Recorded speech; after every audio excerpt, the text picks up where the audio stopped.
Bonjour à tous.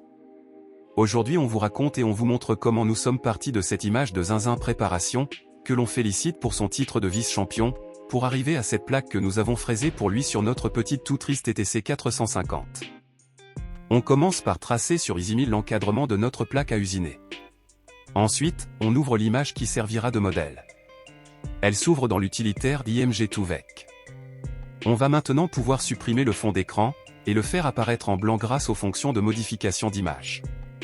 On ajuste ensuite la taille de l'image pour qu'elle rentre correctement dans notre plaque. On choisit maintenant l'option Halftone, qui va nous permettre de créer des stries de profondeur différentes pour recréer l'image. On cache ensuite l'image d'origine parce qu'on n'en aura plus besoin, puis on affiche les stries avec leurs épaisseurs après découpe.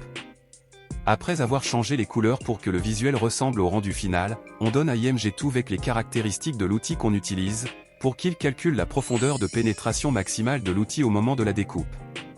Cette profondeur dépend aussi du pas entre les stries, de la largeur minimale de chaque strie, et de la largeur maximale. On teste plusieurs valeurs pour que le résultat soit le plus joli possible.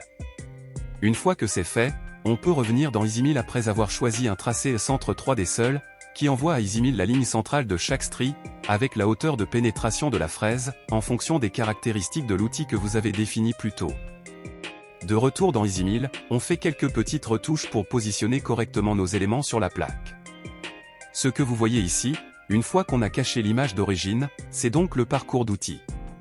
Il nous reste donc maintenant à ajouter à ce parcours d'outils les deux logos, celui d'EasyMill et celui de Zinzin Préparation. Ces deux logos étaient déjà stockés dans un autre fichier, donc on les reprend et on les repositionne en changeant à la fois l'échelle et l'orientation pour qu'ils rentrent au mieux dans la plaque. Ici, on vient d'utiliser l'outil de rotation pour que notre logo EasyMill soit dans le bon sens, et on vient ensuite le placer où bon nous semble dans le rectangle qui représente la plaque. Attaquons-nous maintenant au logo de Zinzin Préparation. Voici le logo original. Celui-ci a été remodelé pour simplifier l'usinage. Il va falloir ensuite le rapetisser et le tourner de 90 degrés pour le faire rentrer également dans la plaque. Je profite de ce petit moment pour vous inviter à vous abonner à la chaîne YouTube et le compte Instagram de Zinzin Préparation, préparateur moto passionné, ainsi que sur nos réseaux sociaux également pour savoir tout ce qu'EasyMill peut vous proposer. Tous les liens seront dans la description de cette vidéo.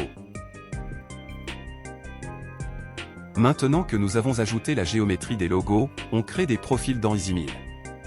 On leur donne un nom pour les différencier, et on donne surtout la profondeur de coupe que l'on voudra atteindre pour chaque géométrie. Pour les logos, on crée des profils 2D.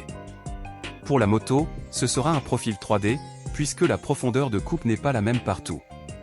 Sur chacun des profils, on crée un cycle d'usinage, dans lequel on va définir l'outil, les conditions de coupe, et la nature de la trajectoire que l'on souhaite avoir.